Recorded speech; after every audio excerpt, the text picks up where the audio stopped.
آپ؟ زرمش کی آواز ٹوٹ گئی، جیسے لفظوں نے بھی اس سچ کو ماننے سے انکار کر دیا ہو۔ آپ وہ ہیں جنہیں میں نے اپنی دنیا کا سب سے مقدس رشتہ سمجھا، جسے میں نے باپ کہا، جس کے سائے کو دعاؤں کی طرح مانگا۔ وہ آنکھوں میں نمی لیے خاموشی سے انہیں تکتی رہی۔ آپ نے ہی تو پہلی بار میرا ہاتھ تھاما تھا جب میں نے چلنا سیکھا۔ آپ نے ہی مجھے لفظ بابا کہنا سکھایا تھا، اور آج آپ ہی بتایا کہ وہ سب جھوٹ تھا۔ زرمش کی سانسیں تیز ہو گئیں، لیکن آواز اب بھی نرمی سی لپٹی تھی۔ آپ نے میرا سب کچھ چھین لیا، میرا نام، میرا رشتہ، میرا خون، اور پھر بھی آپ… وہ ایک قدم پیچھے ہٹی۔ اس سے بولا نہیں جا رہا تھا۔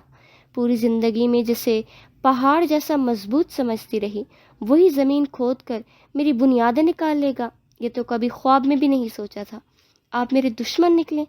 آپ نے میرے باپ کو مارا، میری پہچان کو دفن کر دیا، اور مجھے فقط ایک وارث کی صورت رکھا۔ زرمش کی آواز ہلکی مگر گونجدار تھی، جیسے اندر سے نکلا ہوا درد ہو۔ آپ نے جو کیا وہ صرف دھوکہ نہیں تھا، یہ میری روح کے ساتھ کیا گیا ظلم تھا، اور افسوس کہ آج بھی میری زبان آپ کو آپ کہنے سے انکار نہیں کر پا رہی۔ وہ خاموش ہو گئی، لیکن آنکھوں سے ٹپکتے آنسو چیخ چیخ کر کہہ رہے تھے کہ وہ اندر سے ٹوٹ چکی ہے۔ زرمش کے آنسو، لرزتی آواز، ٹوٹا ہوا لہجہ، جیسے اس پر کچھ اثر ہی نہ کر سکے۔ وہ سکون سے اسے دیکھتا رہا، جیسے کسی کھیل کا انجام ہو چکا ہو اور وہ جیت چکا ہو۔ بس اتنا ہی رد عمل تھا تمہارا؟ اس نے طنزیہ مسکراہٹ کے ساتھ کہا۔ تم جیسی جذباتی لڑکیاں صرف بولنا جانتی ہیں، کرنا کچھ نہیں آتا۔ میں نے جو چاہا پا لیا، اور تم تو ہمیشہ میرے ہاتھ کی کٹ پتلی بنتی رہی۔ وہ چند قدم آگے آیا، نظریں زرمش پر جمی رہیں۔ میں نے تمہارے باپ کو مارا، ہاں، کیونکہ اس کی جگہ صرف ایک مضبوط انسان لے سکتا تھا، اور وہ میں تھا۔ تمہاری جائیداد، تمہاری شناخت، تمہاری زندگی، سب کچھ میرے قبضے میں تھا، ہے اور رہے گا۔ اس کا لہجہ اب سراسر غرور بھلا تھا۔ تمہیں اگر لگتا ہے کہ تمہارے آنسو، تمہارے الفاظ میرے ضمیر کو جگا دیں گے تو سن لو، میرے پاس ضمیر جیسی کوئی فضول چیز نہیں۔ میرے لیے تم صرف ایک ذریعہ تھی، طاقت کا، پیسے کا، اور میرے مقام کا۔ وہ جھکا، زرمش کی آنکھوں میں دیکھا اور دھیرے سے کہا، اب رو لو، چیخ لو، الزام دو، لیکن کچھ نہیں بدلے گا۔ تم صرف ایک مہرہ تھی اور میں ہمیشہ بادشاہ تھا۔ زیان جیسے ہی آفس سے گھر داخل ہوا، گھڑی پر نظر ڈالی، شام کے 6 بج چکے تھے۔ اس کا ذہن فوراً زرمش کی طرف گیا۔ وہ اس وقت تک تو عموماً کمرے میں ہوتی تھی۔ جب سے اس کی خالہ کی ڈیتھ ہوئی تھی وہ زیادہ تر روم میں ہی رہتی تھی۔ زرمش، اس نے بلند آواز میں پکارا، مگر کوئی جواب نہ آیا۔ پہلے وہ اس کے کمرے میں گیا، خالی، پھر لان، وہاں بھی کوئی نہیں۔ مطالعہ گاہ، ٹیرس، یہاں تک کہ کچن تک میں نے دیکھ لیا۔ اب اس کے قدم تیز ہو چکے تھے، ماتھے پر بل آ چکے تھے۔ سکینہ، زرمش کہاں ہے؟ ملازمہ ہاتھ میں ٹرے لیے تیزی سے آئی، پھر ذرا ہچکچاتے ہوئے بولی، صاحب، بی بی صاحبہ دوپہر کے قریب لائبریری گئی تھیں، کہہ رہی تھی دل بھاری ہے، کچھ وقت کتابوں میں گزارنا چاہتی ہوں۔ زیان کے دل میں کچھ تھڑکا۔ بغیر بتائے؟ وہ تو ہمیشہ اطلاع دیتی ہے۔ اس نے فوراً جیب سے موبائل نکالا اور زرمش کا نمبر ملایا۔ فون بجا، 1 2 3، اور پھر اچانک، the number you are calling is currently switched off. Zayan کی پیشانی کی لکیریں گہری ہو گئیں۔ اب پریشانی واقعی دل میں اتر چکی تھی۔ زرمش، کہاں ہو تم؟ کیوں فون بند ہے؟ زیان نے دوبارہ کال کی، پھر بار بار، مگر ہر بار ایک ہی آواز، ایک ہی خاموشی، اور اس خاموشی نے اس کے اندر ایک خوف سا بسا دیا تھا۔ وہ جانتا تھا سیٹھ اور فاروق اسے اغوا کرنا چاہتے ہیں۔ وہ ساری سچائی سے واقف تھا۔ وہ زرمش کو ساری سچائی سے آگاہ کرنا چاہتا تھا، لیکن اب بہت دیر ہو گئی تھی۔ وہ بار بار اس کا نمبر ملا رہا تھا، لیکن ہر بار وہی جواب آ رہا تھا۔ اب تو اسے سچ میں پریشانی نے گھیر لیا تھا۔ وہ نیچے گیا جب اسے تانیہ کے روم سے آواز آئی، جو شاید کسی سے بات کر رہی تھی۔ اس کے الفاظ سن کر اسے جھٹکا لگا۔ وہ دروازے کے قریب آ کر پوری بات سننے لگا۔ وہ زرمش کے بارے میں بات کر رہی تھی۔ اس نے فاروق عرف روکی کو زرمش کے باہر جانے کے بارے میں بتایا تھا۔ اس کی آنکھوں میں آتش فشاں سا بھڑک رہا تھا۔ وہ ایک جھٹکے سے دروازہ کھول کر اندر داخل ہوا۔ تانیہ چونک کر پیچھے ہوئی، فون ہاتھ سے گرا۔ زیان کی آنکھیں لال، چہرہ زہر خند، آواز میں پہلی بار لحاظ ختم ہو چکا تھا۔ زرمش کو کچھ بھی ہوا نا تانیہ، تو یاد رکھنا، اس بار میں تمہارا بالکل لحاظ نہیں کروں گا، اور نہ ہی پھپھو کا۔ زیان، میری بات، خاموش، اس سے پہلے وہ کچھ کہتی زیان نے اسے خاموش کروا دیا۔ زیان ایک قدم آگے بڑھا، اس کی انگلی سیدھی تانیہ کی طرف اٹھی۔ اگر زرمش کی زندگی میں ایک زخم بھی تمہارے باعث آیا نا، تو یاد رکھنا اس بار میں تمہیں اس گھر کی دہلیز بھی پار نہیں کرنے دوں گا۔ اس بار لحاظ نہیں ہوگا، نہ رشتے کا نہ خون کا۔ اگر زرمش کو ایک آنچ بھی آئی تو یہ یاد رکھنا تم۔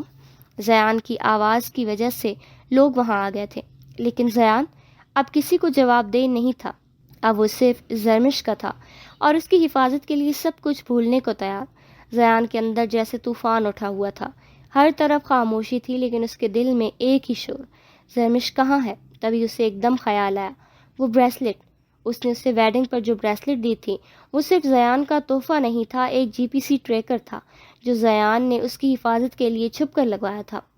وہ جانتا تھا کہ اس کی جان کو خطرہ ہے۔ زیان فوراً اپنے فون پر ایک خفیہ ایپ کھولتا ہے۔ اس کا دل زور زور سے دھڑک رہا تھا۔ اسکرین پر ایک دھبا سا لوکیشن پوائنٹ ظاہر ہوتا ہے۔ وہ کسی پرانی فیکٹری کی لوکیشن تھی۔ Got you. زیان نے فوراً پولیس کو کال کی۔ Inspector Shah, it's urgent, I need a team at this location. سیٹ اور اس کی ٹیم کو پکڑنے کا وقت آ گیا ہے۔ ان کے خلاف ثبوت پہلے ہی تمہیں دے دیے ہیں اور میں جانتا ہوں کہ وہ کہاں ہے۔ پلیز ہری اپ۔ پھر خود گاڑی کی طرف بھاگا۔ دل کی دھڑکن رفتار سے بھی آگے نکل چکی تھی۔ راستے میں زیان کی سوچیں، زرمش تمہیں کچھ نہیں ہونے دوں گا، میں آ رہا ہوں زرمش، بس تھوڑا سا انتظار۔ گاڑی جیسے ہوا سے باتیں کر رہی تھی۔ زیان کے چہرے پر وہی شدت تھی جو اس شخص کے چہرے پر آتی ہے جو اپنی محبت کو کھونے سے ڈرتا ہو، لیکن اس بار اس کا ڈر اس کی طاقت بن چکا تھا۔ اسے اپنی زرمش کو ہر حال میں بچانا تھا۔ گرد اڑتی ہوئی گاڑی جب سنسان حویلی کے باہر رکی، زیان کے قدم لمحہ بھر بھی نہ رکے۔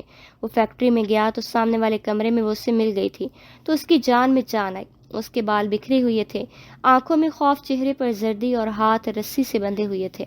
لیکن جیسے ہی زیان کی آواز گونجی، وہ ایک جھٹکے سے اٹھ بیٹھی۔ زرمش، زیان اس کی طرف لپکا۔ اس نے اس کے ہاتھوں کو رسی سے آزاد کیا جس سے اس کے ہاتھ بندھے ہوئے تھے۔ اس نے اسے اپنے بازوؤں میں سمیٹ لیا، اسے جیسے وہ دنیا کی آخری قیمتی چیز ہو۔ زرمش، تم ٹھیک ہو؟ انہوں نے تمہیں کچھ کہا تو نہیں؟ زیان نے کانپتی آواز میں پوچھا۔ میں ٹھیک ہوں زیان، وہ لوگ باہر گئے ہیں، میرے بابا، وہ مجھے مارنا چاہتے ہیں لیکن آپ نے پھر سے مجھے بچا لیا۔ زیان، وہ میرے بابا نہیں ہیں۔ زیان، وہ اس کی ہچکیاں بند گئی تھیں، اس سے بات نہیں ہو رہی تھی۔ شکر ہے تم ٹھیک ہو، ورنہ آج زیان خانزادہ اپنا قیمتی اثاثہ کھو دیتا۔ کیا تم جانتی ہو زرمش، اگر تمہیں کچھ دیر ہو جاتا، اگر میں تمہیں نہ ڈھونڈ پاتا تو شاید میں خود کو کبھی معاف نہ کر پاتا۔ زیان نے اس کا چہرہ اپنے ہاتھوں میں لیا، آنکھوں میں جھانکا جیسے اس کی روح میں اتر رہا ہو۔ تم میری سب سے قیمتی چیز ہو زرمش، اور میں نے تمہیں بچانے میں ایک لمحے کی دیر کرتا تو یہ زندگی بھر کا پچھتاوا بن سکتا تھا۔ اب میں تمہیں کسی اور کا درد نہیں سہنے دوں گا، اب کوئی تمہیں چھو بھی نہیں سکے گا، کیونکہ اب زیان صرف تمہارا نہیں، تمہاری حفاظت کا پہرا بھی ہے۔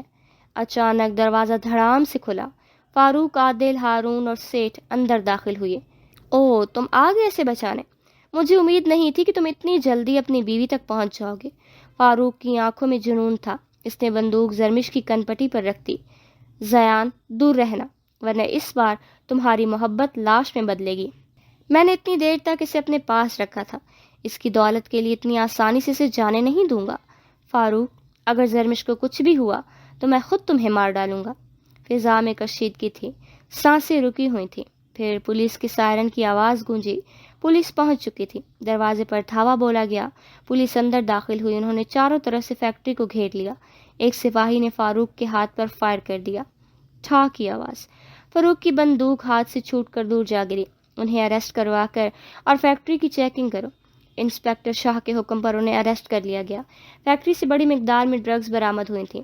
پولیس انہیں باہر لے جانے لگی۔ تبھی ایک آخری طوفان کی آمد ہوئی۔ تانیہ، وہ کمرے میں بھاگتی ہوئی داخل ہوئی، آنکھوں میں پاگل پن اور ہاتھ میں بندوق۔ زیان، تم میرے نہیں ہو سکتے تو میں تمہیں کسی اور کبھی نہیں ہونے دوں گی۔ وہ زرمش کی طرف بندوق اٹھائے ہوئی چیخی۔ زرمش، تم نے مجھ سے میرا سب کچھ چھینا ہے، میں تم سے تمہاری زندگی چھین لوں گی۔ وہ بندوق سیدھی زرمش پر تان چکی تھی۔ زیان فوراً درمیان میں آیا۔ تانیہ، ہوش میں آؤ، مت کرو یہ سب۔ مگر تانیہ اب سننے کے موڈ میں نہ تھی، اس کے ہاتھ کانپ رہے تھے۔ زرمش دیوار سے لگی لرزتی آنکھوں سے اسے دیکھ رہی تھی۔ میں نے بچپن سے زیان کو چاہا ہے، اتنی آسانی سے اسے کسی اور کا نہیں ہونے دوں گی، سنا تم نے؟ میری جیت تمہاری موت بنے گی آج۔ گن نیچے پھینکو، گولی مت چلانا، انسپیکٹر نے اس کی طرف بڑھتے ہوئے کہا۔ میں سچ میں گولی چلا دوں گی، پیچھے ہٹ جاؤ۔ اس نے ایک قدم پیچھے بڑھایا لیکن بندوق ابھی تک زرمش پر تانی ہوئی تھی۔ لیکن تبھی اس کا پیر پیچھے پڑے ایک قالین کے کنارے سے سلپ ہوا تو اس کا توازن بگڑا اور اس کا ہاتھ جھٹکے سے نیچے کی طرف ہلا۔ بندوق کا رخ بدل گیا تھا۔ ایک تیز آواز، ایک لمحہ، اور گولی سیدھی تانیہ کے پیٹ میں جا لگی۔ اس کے چہرے پر حیرانگی چھا گئی، جیسے وہ خود بھی اس انجام کے لیے تیار نہ تھی۔ بندوق اس کے ہاتھ سے گر چکی تھی اور وہ آہستہ آہستہ نیچے گرنے لگی۔ زیان اور زرمش دونوں چونک کر اس کی طرف لپکے۔ تانیہ کی سانسیں ٹوٹ رہی تھیں۔ وہ دھندلی نگاہوں سے زیان کو دیکھتی رہی۔ آخری الفاظ ہونٹوں پر لرزے۔ جو چیز میری نہیں ہوتی وہ کسی اور کی بھی نہیں ہو سکتی۔ آخری سانس کے ساتھ اس کی پلکیں بند ہو گئیں اور زندگی سے بھری وہ آنکھیں ہمیشہ کے لیے خاموش ہو گئیں۔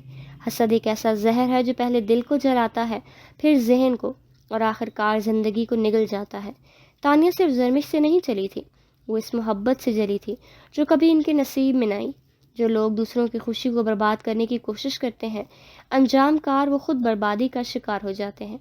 نفرت کی لگائی آگ آخر کار اسی کو جلا کر راکھ کر دیتی ہے جس نے اسے جلایا ہوتا ہے، اور تانیہ بھی اپنی لگائی گئی آگ میں خود جل گئی تھی۔ شہر کے پوش علاقے میں واقع زیان کا سفید بنگلہ آج سناٹے میں ڈوبا تھا۔ درختوں کی سرسراہٹ تک خاموش لگ رہی تھی، اور پھر سیکیورٹی گارڈ اور باقی گھر والے دوڑتے ہوئے باہر آئے۔ دھڑکنیں تیز تھیں لیکن جو منظر آنکھوں کے سامنے تھا وہ کسی کا کابوس سے کم نہ تھا۔ 2 وارڈ بوائے ایمبولینس کا دروازہ کھول کر تانیہ کی لاش باہر لائے، چہرے پر سفید چادر، ہاتھ ڈھیلے اور زندگی مکمل خاموش۔ پھپھو جیسے سن ہو گئی تھی، ان کی آنکھیں پھیل گئی تھیں، زبان گنگ، اور پھر ان کی دل دہلا دینے والی چیخ فضا میں گونجی تھی، تانیہ میری بچی! وہ لڑکھڑا کر زمین پر گرنے لگی تھی۔ زیان نے دوڑ کر انہیں تھام لیا۔ اس کی زبان پر کوئی حرف نہیں تھا، بس خاموشی تھی، وہ خاموشی جو اندر بہت کچھ سوچ چکی تھی۔ زرمش دروازے کے ساتھ کھڑی تھی، چہرہ زرد، آنکھیں نم، پر کوئی لفظ نہیں نکل رہا تھا۔ سب جانتے تھے تانیہ کی ضد، حسد اور انا نے اسے اس کے انجام تک پہنچایا تھا۔ لاش اندر لے جائی گئی۔ زیان خاموشی سے سیڑھیوں پر بیٹھ گیا، اس کی نگاہیں خالی جگہ کو تکتی رہی۔ شاید وہاں وہ آخری لمحہ تھا جب تانیہ نے زرمش پر گن تان کر کہا تھا، جو چیز میری نہیں ہو سکتی میں کسی اور کی بھی نہیں ہونے دیتی۔ وہ آواز اب دم توڑ چکی تھی لیکن گونج اب بھی زیان کے کانوں میں تھی۔ پھپھو رو رو کر نڈھال تھی، زرمش اور فاریہ بیگم انہیں سنبھال رہی تھیں، اور زیان صرف ایک بات سوچ رہا تھا، محبت اگر انا کے ساتھ ہو تو محبت نہیں تباہی بن جاتی ہے۔ حسد، ضد اور انتقام انسان کو صرف تنہا نہیں کرتے بلکہ بعض اوقات زندگی بھی چھین لیتے ہیں۔ جو خود دوسروں کے لیے زہر رکھتے ہیں، آخر کار وہ زہر خود انہی کو نکل جاتا ہے۔ بارش رک چکی تھی مگر مستقیم کے اندر جو طوفان اٹھا تھا وہ تھمنے کا نام نہ لے رہا تھا۔ وہ بھیگے لباس، لرزتے وجود اور ٹوٹے حوصلے کے ساتھ دوبارہ اس گھر لوٹا جہاں ابھی کچھ دیر پہلے کہے گونج رہے تھے، خوشیاں بانٹی جا رہی تھیں، اور سہرش کسی اور کی ہو چکی تھی۔ شادی کا گھر تھا لیکن اس کے قدم جیسے ماتم کی چاپ لے کر اندر داخل ہوئی۔ لوگ اب کھانے میں مصروف تھے، موسیقی کی آواز مدھم ہو چکی تھی، مگر مستقیم کے کانوں میں صرف اپنے دل کی دھڑکن سنائی دے رہی تھی، بے ترتیب، بے چین اور بے قرار۔ سہرش کی رخصتی کا وقت ہو چکا تھا، سب لوگ مصروف تھے، دلہن کے ہاتھ مہندی سے سجے ہوئے تھے اور وہ سر جھکائے خاموش بیٹھی تھی، آنکھوں میں آنسو تھے۔ یقیناً یہ وقت ہر لڑکی کے لیے تکلیف دہ ہوتا ہے، اپنے گھر کو چھوڑ کر جانا جہاں اس کا بچپن گزرا ہو۔ مستقیم ایک کونے میں کھڑا تھا، کسی کو اس کی موجودگی کا احساس نہ ہوا۔ اس کی نظریں سہرش پر جمی تھیں، دل میں اٹھنے والی ٹھیس اب ناقابل برداشت ہو چکی تھی، مگر وہ سب کچھ پی گیا تھا، نہ کسی کو بتایا، نہ شکایت کی۔ سہرش رخصت ہوئی، سجی ہوئی گاڑی میں بیٹھی، آنکھوں سے بہتے آنسوؤں کے ساتھ، لیکن وہ نہیں جانتی تھی اس کے پیچھے رہ جانے والا شخص آج مکمل طور پر بکھر چکا ہے۔ واپسی پر وہ سیدھا گھر آ گیا تھا، اس سے اب دل کا درد برداشت نہیں ہو رہا تھا، وہ یہاں سے دور جانا چاہتا تھا۔ مستقیم جب اپنے کمرے میں لوٹا تو گویا ہر چیز ویران ہو چکی تھی۔ لباس بدلے بغیر وہ کرسی پر آ بیٹھا، دل کا درد اب ایک کربناک چبھن میں بدل چکا تھا۔ اس نے سگریٹ سلگائی، ہر کش کے ساتھ ایک یاد جلی، ایک امید راکھ بنی، پھر ڈائری کھولی، قلم ہاتھ میں تھاما اور دل کا بوجھ لفظوں میں اتارا۔ آج وہ کسی اور کی ہو گئی، اور میں اپنی ہی سانسوں کا بوجھ بن چکا ہوں۔ دل میں جو درد ہے وہ بیماری نہیں، سزا بن چکا ہے۔ جب اس کی منگنی ہوئی تب سے میرا خون بغاوت کر رہا ہے۔ وہ رخصت ہو گئی اور میری رخصتی اب بس رب کے پاس ہے۔ ساری رات وہ جاگتا رہا، درد بڑھتا گیا، آنکھوں کے گرد سیاہ ہلکے گہرے ہوتے گئے، ڈائری بھیگی، سگریٹ سلگتی رہی اور اس کا جسم تھکتا گیا۔ جب دل دھڑکنے کی وجہ ہی چھن گیا تو پھر یہ دھڑکن سزا لگتی ہے۔ اس کا ہاتھ لرز رہا تھا، درد سینے سے ہوتا ہوا گردن تک آ چکا تھا۔ اس نے سینہ پکڑا جیسے دل کو تھامنے کی آخری کوشش کی ہو۔ ایک ہلکی کرہ اس کے لبوں سے نکلی۔ کچھ دیر بعد وہ اٹھا، لڑکھڑاتے قدموں سے باتھ روم گیا، آئینے میں خود کو دیکھا۔ آنکھوں کے نیچے سے نیلاہٹ تھی، ہونٹوں پر خون کی ہلکی سی سرخی۔ پھر اچانک اس کے منہ سے خون کی الٹی ہوئی۔ دیوار کو تھام کر اس نے خود کو سنبھالا، لیکن جسم لڑکھڑا گیا۔ وہ نیچے بیٹھ گیا، ہاتھ سے دل کو پکڑ کر جیسے رگوں میں تڑپتی آگ کو روکنے کی کوشش کر رہا ہو۔ سحرش! ایک مدھم سی آواز اس کے لبوں سے نکلی، جیسے آخری بار اس کا نام لبوں سے نکلنا ضروری ہو۔ کمرے میں ہلکی روشنی داخل ہوئی، کھڑکی سے فجر کی اذان کی آواز آ رہی تھی۔ آسمان پر روشنی کی پہلی لہر ابھری تھی، لیکن کمرے میں اندھیرا باقی تھا۔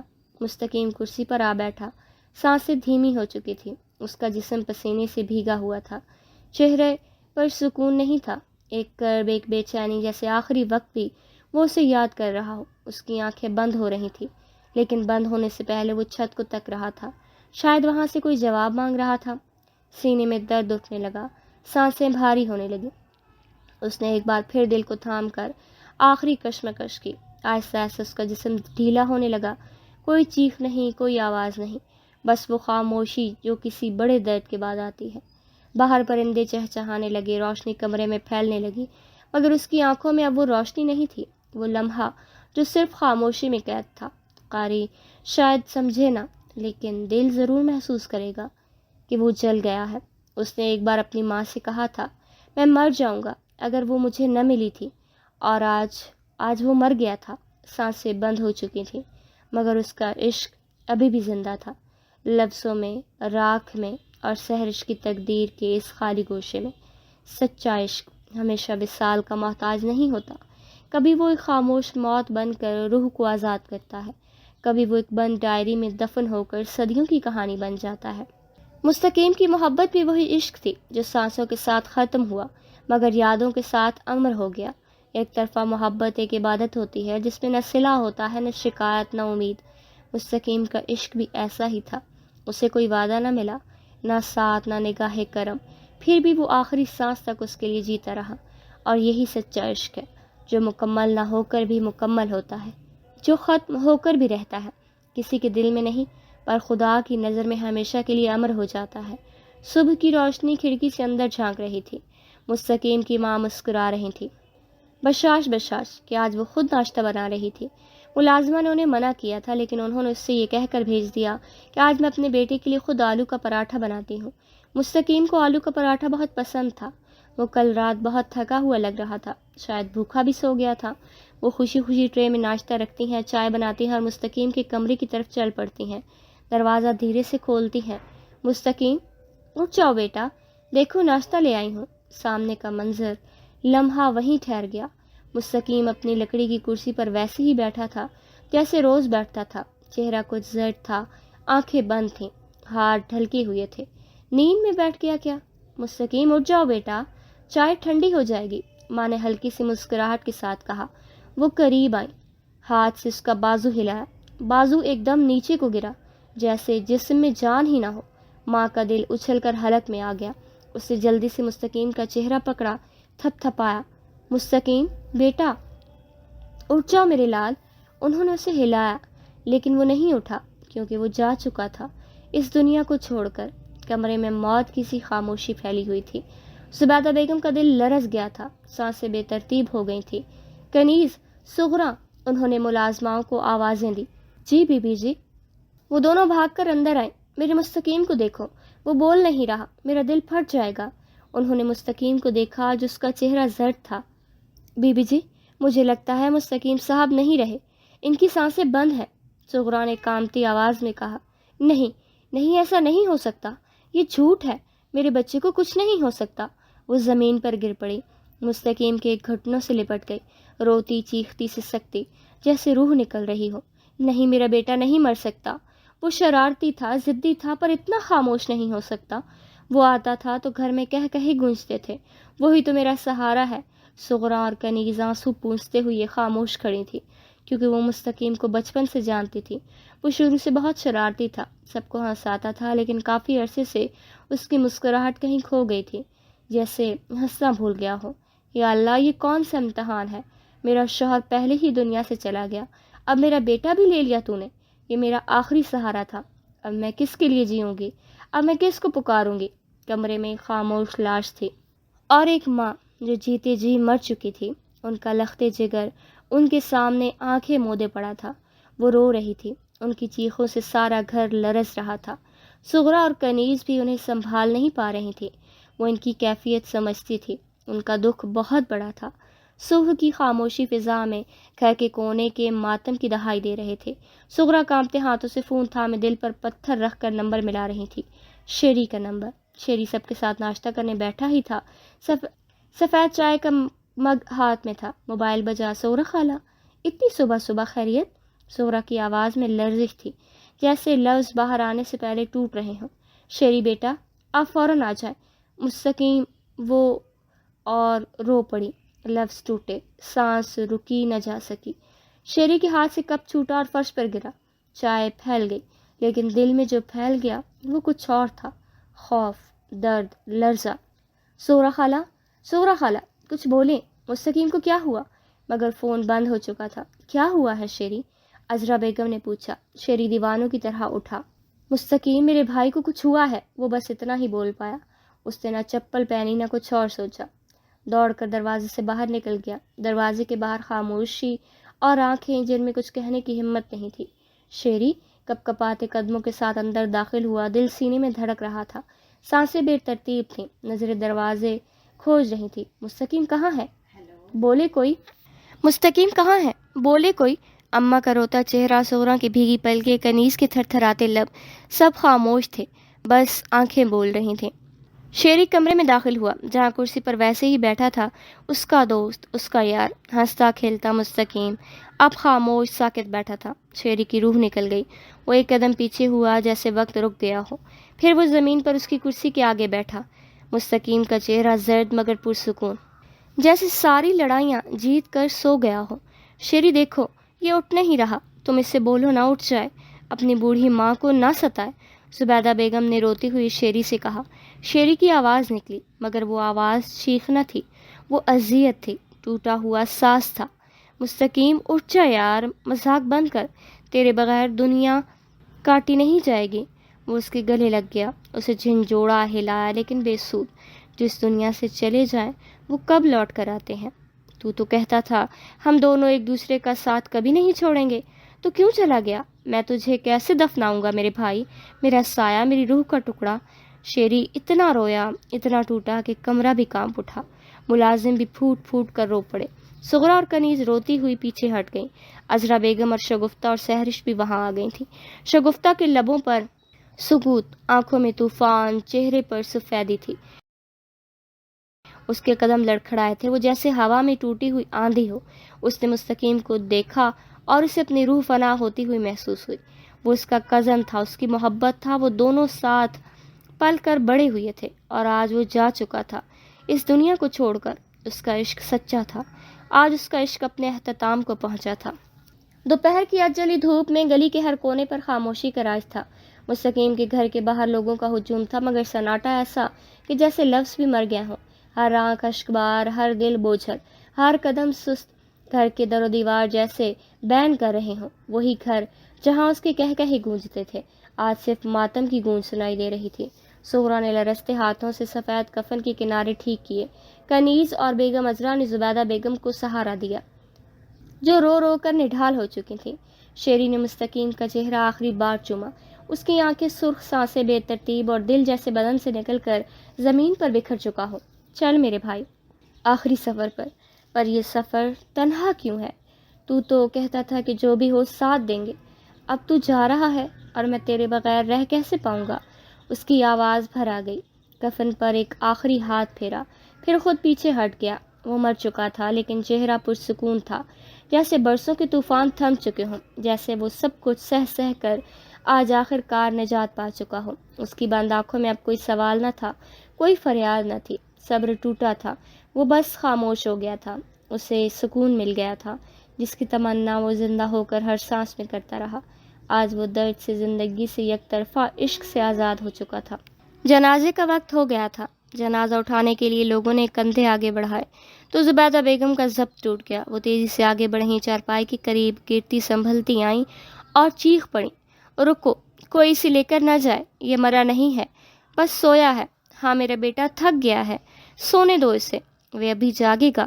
ان کی آواز میں ایسا درد تھا کہ جیسے آسمان سے بجلی گری ہو۔ کفن کے کنارے کو تھام کر وہ رونے لگی۔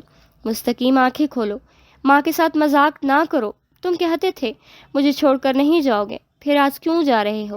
تم تو میری جان ہو، اب میں سانسیں کیسے لوں گی؟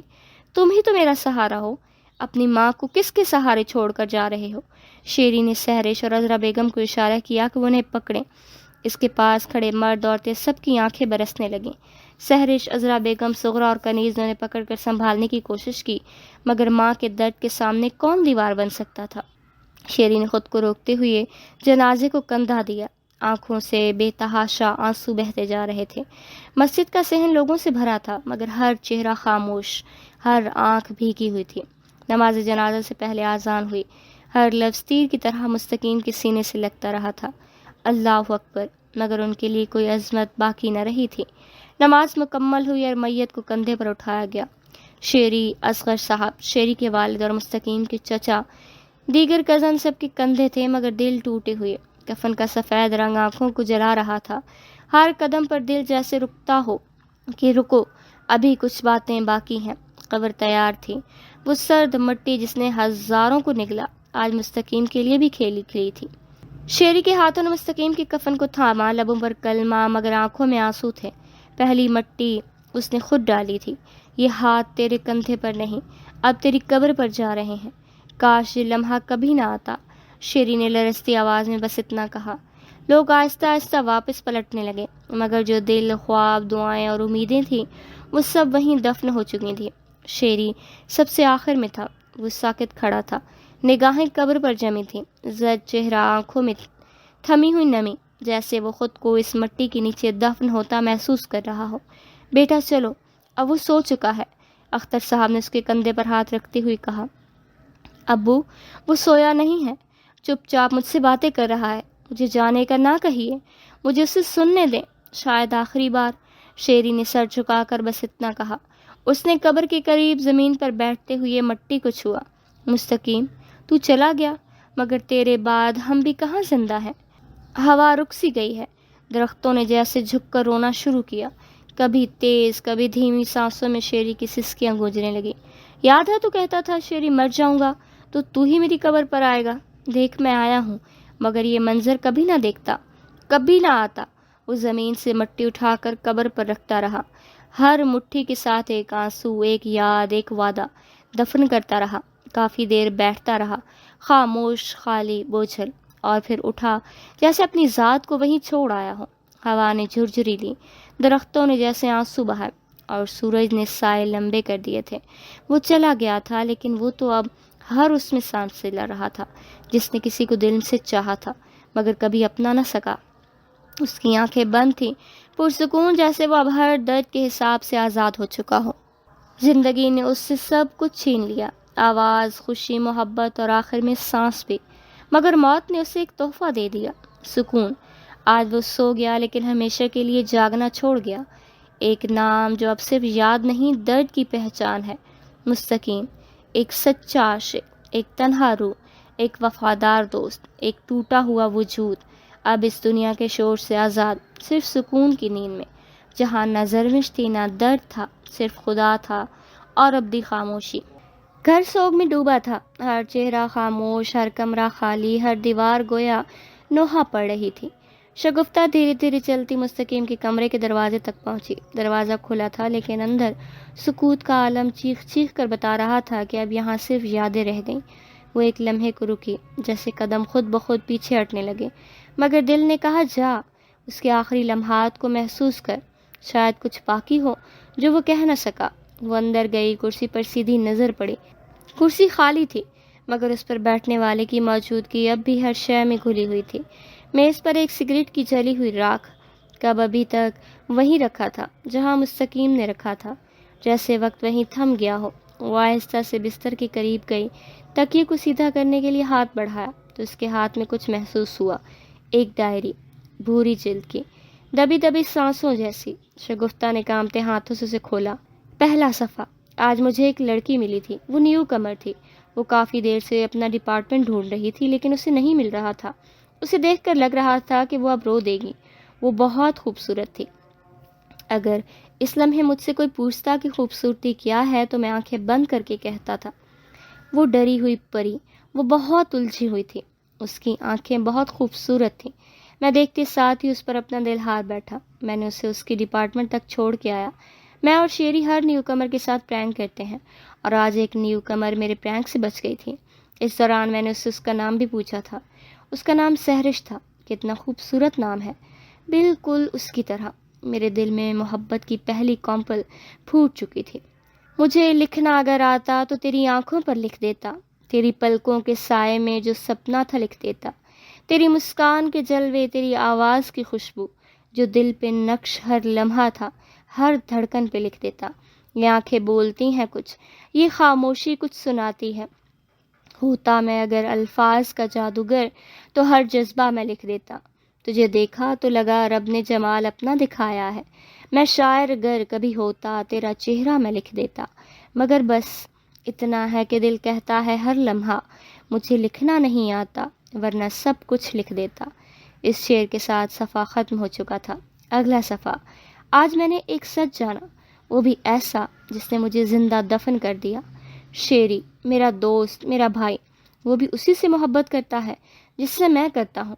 سہرش سے میرا دل تڑپا، سانس رکی، مگر میں چیخ نہ سکا۔ میں صرف زمین کو تکتا رہا کہ جیسے میرے پاؤں تلے سے زمین نکل گئی ہو۔ یہ کیسا امتحان ہے؟ میں اس سے محبت کرتا ہوں، روح سے، آنکھوں سے، دل سے، خوابوں سے۔ اور اب جب جانا کہ شیری بھی، تو جیسے میرے اندر کچھ ٹوٹ کر بکھر گیا ہو۔ میں نے فیصلہ کیا، میں پیچھے ہٹ جاؤں گا۔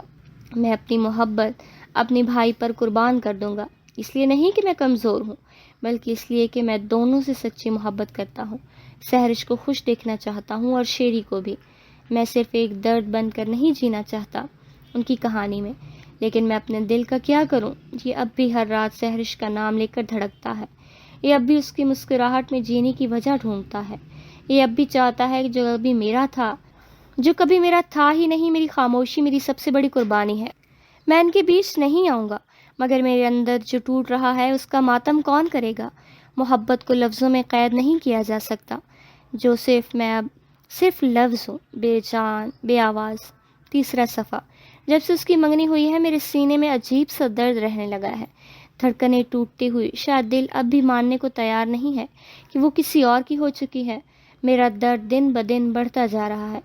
میں ہر لمحہ خود سے ہار رہا ہوں۔ شیری مجھ سے پوچھتا ہے کہ مجھے کیا ہوا ہے۔ اب میں اسے کیا بتاؤں کہ جب دل مر جاتا ہے تو سب کچھ ویران ہو جاتا ہے۔ چوتھا صفحہ۔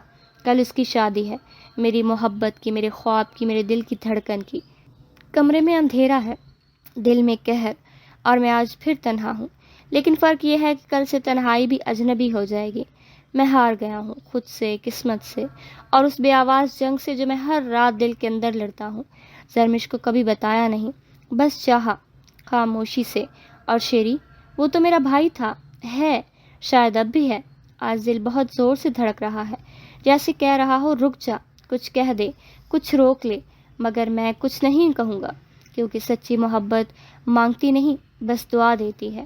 کل جب وہ دلہن بنے گی تو میں اس سے نظریں نہیں ملاؤں گا، بس ایک خاموش دعا بھیج دوں گا جس پر میرا نام نہیں ہوگا۔ یہ آخری رات ہے میری محبت کی، میرے صبر کی، میرے ہونے کی۔ کل سے میں صرف زندہ رہوں گا، جینے کا حق شاید ختم ہو گیا۔ پانچواں صفحہ۔ آج وہ کسی اور کی ہو گئی اور میں اپنی ہی سانسوں کا بوجھ بن چکا ہوں۔ دل میں جو درد ہے وہ اب بیماری نہیں، سزا بن چکا ہے۔ جب سے اس کی منگنی ہوئی تھی تب سے میرا خون بغاوت کر رہا تھا۔ وہ رخصت ہو گئی اور میری رخصتی اب بس رب کے پاس ہے۔ یہ وہ الفاظ تھے جو اس نے مرنے سے پہلے لکھے تھے، اس کے ساتھ آگے خالی صفحے۔ یہ ڈائری اس کا درد چیخ چیخ کر بتا رہی تھی، جو اس نے کسی کو نہیں بتایا، اپنے اندر دبا کر رکھا تھا۔ شگفتہ کی آنکھوں سے آنسو گرنے لگے، ہاتھوں کی لرزش سے ڈائری تھامنا مشکل ہو رہا تھا۔ اسے سحرش سے محبت تھی، اتنی شدید، اور وہ خاموش رہا، سب سہتا رہا۔ وہ اٹھی اور تیزی سے کمرے سے باہر نکلی، آنکھیں لال تھی، دل زخمی اور قدم بھاری۔ اس کی نفرت میں اضافہ ہو گیا تھا، اب سحرش کو وہ نہیں چھوڑنے والی تھی۔ سحرش اپنے کمرے میں کھڑی الماری سے کپڑے نکال رہی تھی کہ دروازہ زور سے کھلا۔ شگفتہ بغیر اجازت تیز قدموں سے اندر داخل ہوئی۔ اس کی آنکھوں میں آنسو نہیں، بس ایک ایسی آگ تھی جو سب جلا سکتی تھی۔ سحرش چونکی۔ شگفتہ، خیریت؟ تم اس وقت؟ شگفتہ کی آواز میں لرزش نہیں تھی، صرف درد تھا، ایک ٹوٹی ہوئی دل کی چیخ جیسا درد۔ خیریت؟ ہاں، خیریت تو اب کبھی نہیں آئے گی۔ تم نے کسی کی زندگی چھین لی سحرش، اور آج وہ تمہاری وجہ سے مر گیا۔ مستقیم؟ سحرش کے قدم لڑکھڑائے، دل بیٹھ گیا۔ مستقیم؟ وہ میری وجہ سے کیسے مرا؟ میں جانتی ہوں تم مجھ سے محبت کرتی تھی، لیکن او شٹ اپ پلیز، زیادہ بھولی بننے کی کوشش مت کرو۔ میں تمہاری اصلیت جان چکی ہوں، یہ معصومیت کا ڈھونگ میرے سامنے مت رچاؤ۔ شگفتہ نے ایک قدم آگے بڑھایا اور چیخ کر بولی، وہ تمہارے ہاتھوں مرا ہے، تم قاتل ہو اس کی۔ تم نے ایک ماں کا سہارا چھین لیا، تم نے کسی کے دل کی دھڑکن چھینی ہے، تم نے کسی کی خاموش محبت کو مار ڈالا ہے۔ سحرش ہکا بکا اسے دیکھ رہی تھی۔ یہ تم کیا بول رہی ہو؟ مجھے کچھ سمجھ نہیں آ رہا۔ تمہیں کچھ نہیں پتا۔ شگفتہ نے اس کی بات کاٹ دی۔ تمہیں کبھی کچھ پتا نہیں چلا، اور شاید یہی تمہارا جرم تھا۔ تم نے بغیر جانے کسی کی دنیا اجاڑ دی، تم نے اس کی خوشی کو رون دیا، اس کی امید کو دفن کر دیا، اور آج وہ دفن ہو گیا، ہمیشہ کے لیے۔ شگفتہ، پلیز بتاؤ تو صحیح، میں کیسے قصوروار ہوں؟ میں نے ایسا کیا کر دیا کہ وہ مر گیا؟ سحرش کی آنکھوں میں نمی تھی، اور آج وہ دفن ہو گیا، ہمیشہ کے لیے۔ شگفتہ، پلیز بتاؤ تو صحیح، میں کیسے قصوروار ہوں؟ میں نے ایسا کیا کر دیا؟ سحرش کی آنکھوں میں نمی تھی، اسے کچھ سمجھ نہیں آ رہا تھا کہ وہ کیا کہہ رہی ہے۔ شگفتہ کی آنکھیں بھر آئیں، مگر لہجہ سخت رہا۔ اس نے پلٹتے ہوئے بس اتنا کہا، تم نے مجھ سے میری محبت چھین لی، اور میں تمہیں کبھی معاف نہیں کروں گی، بس یہی سچ ہے۔ شگفتہ پلٹی اور دروازہ بند کر کے چلی گئی، اور سحرش وہ وہیں ساکت کھڑی رہی، دل میں ایک ایسا بوجھ لیے جس کا نام بھی وہ نہ جانتی تھی، لیکن احساس جرم کی پرچھائیاں اس کو اندر سے کچلنے لگیں۔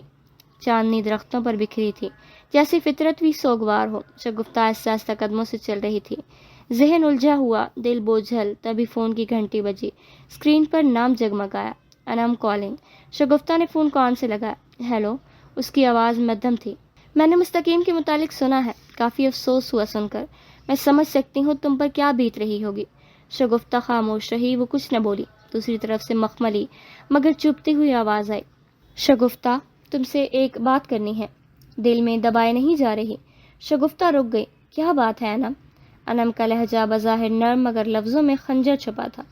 بس وہی سحرش، بڑی معصوم بنتی پھرتی ہے نا، تمہیں بھی اس دن یقین نہیں آیا مجھ پر، اب تو تمہیں پتہ چل ہی گیا ہوگا نا، کتنی پاک باز ہے وہ میسنی بہت چالاک ہے، اس کی وجہ سے تمہاری محبت بھی تم سے چھن گئی۔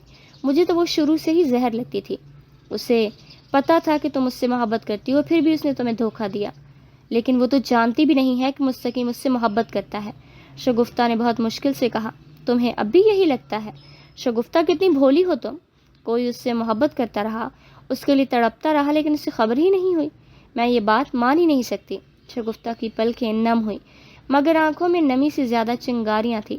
انم اب پوری رفتار میں تھی، زہر اگلتے ہوئے بولی، تم جانتی ہو شگفتہ، سحرش نے مستقیم کا صدقہ وار دیا، دل توڑ کر، امید چھین کر، اس کی روح قتل کر دی، اور خود چپ چاپ شیری سے منسوب ہو گئی۔ کتنی چالاکی سے، کتنی شاطر ہے یہ لڑکی۔ شگفتہ کے دل کی دھڑکن تیز ہو گئی۔ انم نے آخری تیر چھوڑا، بس اتنا سمجھ لو، سحرش کے ہاتھ معصوم نہیں، خون آلود ہے، تم خاموش رہو گی یا اس خون کا حساب لوگی؟ فون بند ہو چکا تھا، مگر شگفتہ کے اندر جو طوفان انم نے جگایا تھا وہ اب رکنے والا نہ تھا۔ چہرے پر خاموشی تھی، مگر آنکھوں میں انتقام کی دہکتی آگ۔ سحرش کی طرف اب رحم کا کوئی جذبہ نہیں بچا تھا، صرف ایک لفظ باقی تھا، بدلہ۔ لیکن انم نہیں جانتی تھی اس کی وجہ سے 4 زندگیاں داؤ پر لگنے والی تھیں۔ تانیہ کو مرے 5واں دن تھا، اس کی امی اب زیادہ تر کمرے میں ہی رہتی تھی۔ سب کی زندگیاں معمول پر آ چکی تھیں۔ زرمش بیڈ پر بیٹھی قرآن پاک پڑھ رہی تھی جب زیان کمرے میں داخل ہوا۔ وہ اسے آج کچھ راز بتانا چاہتا تھا جو کب سے اس کے سینے میں دفن تھے۔ اسے دیکھ کر زرمش نے قرآن پاک بند کر کے الماری میں رکھ دیا۔ وہ جوتے اتار کر بیڈ پر بیٹھ گیا۔ کیا مجھے پانی مل سکتا ہے؟ زیان نے زرمش سے پوچھا۔ جی میں لے کر آتی ہوں، اور کچن سے پانی لینے چلی گئی۔ وہ واپس آئی تو زیان کو سوچوں میں گم پایا۔ پانی؟ اس نے گلاس اس کے آگے کیا تو اس نے پکڑ لیا۔ یہاں بیٹھو زرمش، مجھے تم سے بات کرنی ہے، اس نے زرمش سے کہا تو وہ بیٹھ گئی۔ تمہیں ساری سچائی پتہ چل چکی ہے، لیکن ابھی کچھ راز باقی ہیں جس سے تم ناواقف ہو۔ کیسے راز؟ اس نے پوچھا۔ تمہاری یادداشت کھو گئی تھی، اس نے کچھ سوچتے ہوئے کہا۔ میں جانتی ہوں، زرمش نے دھیمی آواز میں کہا۔ زیان، مجھے بچپن سے خواب آتا تھا جس میں میں کسی بچی کو بھاگتے ہوئے دیکھتی تھی جس کے پیچھے کچھ آدمی لگے ہوتے ہیں۔ میں ہمیشہ سوچتی تھی کہ نہ جانے مجھے یہ خواب کیوں آتے ہیں۔ اب مجھے پتہ چلا کہ وہ بچی میں ہی تو تھی۔ وہ لوگ جسے میں گولیاں لگتے ہوئے دیکھتی تھی وہ میرے ماں باپ تھے، جن کے چہرے مجھے صحیح سے نظر نہیں آئے تھے۔ اب بھی مجھے کچھ صحیح سے یاد نہیں آتا۔ میں یاد کرنا چاہتی ہوں، میں اپنے ماں باپ کا چہرہ یاد کرنا چاہتی ہوں، لیکن مجھے یاد نہیں آ رہا۔ قسمت نے ایک ایسا کھیل کھیلا ہے نا میرے ساتھ، جیسے ساری عمر اپنا باپ سمجھتی رہی وہی میرے اپنوں کا قاتل نکلا۔ میرے حصے میں آئے رشتے کھوکھٹے نکلے، اور میرے ماں باپ جو مجھے اب یاد بھی نہیں ہے۔ تمہاری ماں زندہ ہے زرمش، اس نے اس کی بات کاٹتے ہوئے کہا تو اس نے حیرانگی سے زیان کی طرف دیکھا جو سامنے دیوار کی طرف دیکھ رہا تھا۔ نہیں مطلب آپ کیا کہہ رہے ہیں؟ میری ماما تو نہیں مری، وہ زندہ ہیں، انہیں بچا لیا گیا تھا۔ اس نے پھر سے اس کی بات کاٹی۔ آپ کو کیسے پتا؟ اس نے زیان سے پوچھا۔ اگر میں کہوں کہ میں تمہیں کالج سے دیکھنے سے پہلے بھی جانتا ہوں تو؟ کیسے؟ اس نے بےتابی سے پوچھا۔ اگر میں کہوں کہ میں تمہارا کزن ہوں تو اس نے پھر سے کہا۔ کیا؟ آپ کیا کہہ رہے ہیں؟ پلیز مجھے صحیح سے بتائیں، آپ میرے کزن کیسے ہیں؟ تمہاری ماما عائشہ نور میری آنی ہے، اس نے ایک اور انکشاف کیا جبکہ وہ دم سادھے اسے سن رہی تھی۔ میں 7 سال کا تھا جب تم پیدا ہوئی تھی۔ اس دن میں بہت خوش تھا، میں اور ماما تمہیں دیکھنے ہاسپٹل گئے تھے۔ تم چھوٹی سی بہت پیاری تھی۔ ماما یہ پرنسس کتنی پیاری ہے نا؟ 7 سالہ زیان نے اپنی ماں سے کہا۔ ہاں بہت پیاری ہے، یہ میری پرنسس ہے نا، میں اس کا نام رکھوں گا، اوکے آنی؟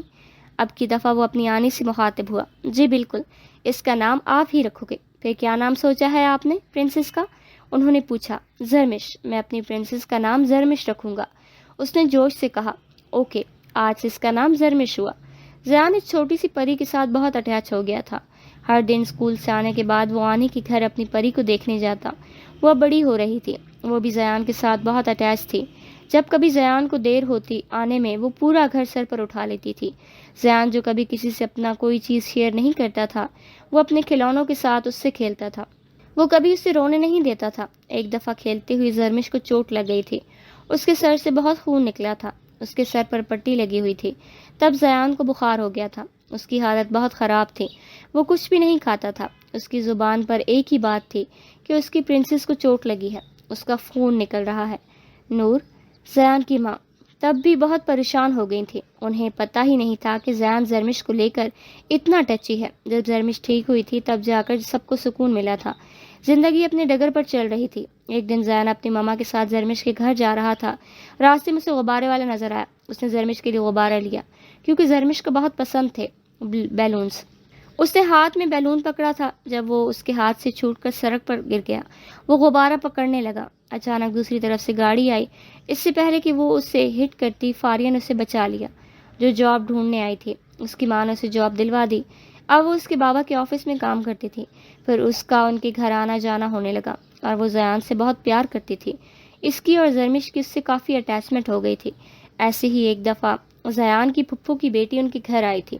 وہ اور زرمش کھیل رہے تھے، تب تانیہ بھی تھی، ان کے ساتھ کھیلنے لگی۔ تب اس نے زرمش کو دھکا دیا جس کی وجہ سے وہ گر گئی تھی اور اسے چوٹ لگی۔ تب سے وہ زیان کو بہت بری لگتی تھی، وہ اس کے ساتھ کبھی بھی نہیں کھیلتا تھا۔ وہ دن بدن زرمش کو لے کر بہت ٹچی ہو رہا تھا، اور یہ بات کبھی کبھی نور کو پریشان کرتی تھی۔ ایک دن جب زیان اپنی ماں کے ساتھ وہاں آیا تھا، اس دن عائشہ بیگم بہت پریشان تھی۔ نور کے پوچھنے پر انہوں نے سب بتا دیا کہ ہارون اور فاروق مصطفیٰ کو دھمکیاں دے رہے ہیں کیونکہ اس کے پاس ان کے خلاف ثبوت تھے۔ وہ بہت پریشان تھی، اسے زرمش کی فکر تھی۔ اس دن اس نے نور سے کہا تھا کہ وہ زرمش اور زیان کا نکاح کرنا چاہتی ہیں۔ نور اس کی بات پر بہت حیران ہوئی اور اسے سمجھانے کی کوشش کی۔ وہ دونوں ابھی بچے ہیں، لیکن عائشہ کا دل بے چین رہنے لگا۔